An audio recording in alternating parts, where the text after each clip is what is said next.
அனைவருக்கும் வணக்கம். Welcome to abisrecipe. இன்றைக்கி கிட்ஸ் லஞ்ச் பாக்ஸ் டே 47. தேவுக்கு நான் என்ன பேக் பண்ணி கொடுத்தேன் ஸ்கூலுக்கு தான் வந்து ஷேர் பண்ணியிருக்கேன். ஸ்நாக்ஸ்க்கு வந்து பார்த்திங்கன்னா பனானா வந்து நெய் போட்டு இந்த மாதிரி ரோஸ்ட் பண்ணிட்டேன். லஞ்சுக்கு வந்துட்டு தக்காளி இல்லாமல் அரிசி பருப்பு சாதம், அதாவது புளி ஊற்றி நல்லாயிருக்கும், சிம்பிளாகவும் இருக்கும்.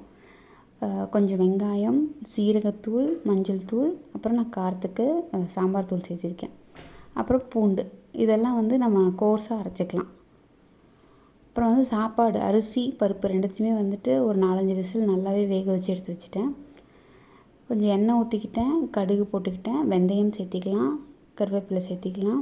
அப்புறம் புளி தண்ணி கொஞ்சமாக, நம்ம எந்த அளவுக்கு சாப்பாடு வந்து எடுத்துருக்கோமோ அதுக்கு தகுந்த மாதிரி எடுத்துக்கிட்டிங்கன்னா போதும். உப்பு சேர்த்திக்கலாம்.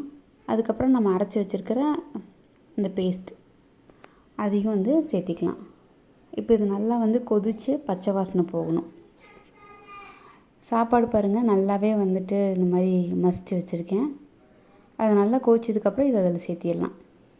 பச்சை வாசனை போய் உப்பு காரம் அதெல்லாம் வந்து கரெக்டாக இருக்கான்னு பார்த்துக்கோங்க.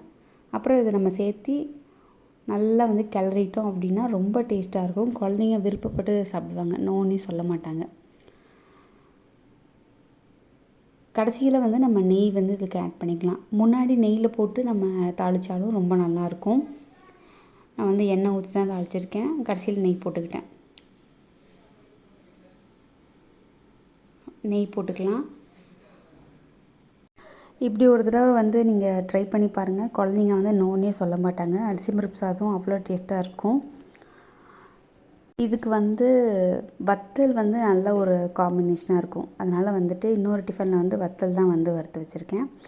இன்றைக்கி லஞ்ச் பாக்ஸ் இது தான். உங்கள் குழந்தைக்கு நீங்கள் என்ன பேக் பண்ணி கொடுத்தீங்கன்னு கீழே கமெண்ட்ஸில் சொல்லுங்கள். இந்த வீடியோ உங்களுக்கு பிடிச்சிருந்துச்சுன்னா ஒரு லைக் கொடுங்க. மறக்காமல் நம்ம சேனலுக்கு சப்ஸ்கிரைப் பண்ணுங்கள். பக்கத்தில் இருக்கிற பெல் பட்டனையும் ப்ரெஸ் பண்ணிடுங்க. நான் அப்போ தான் எப்போல்லாம் வீடியோஸ் போடணும் உங்களுக்கு நோட்டிஃபிகேஷன் வரும்.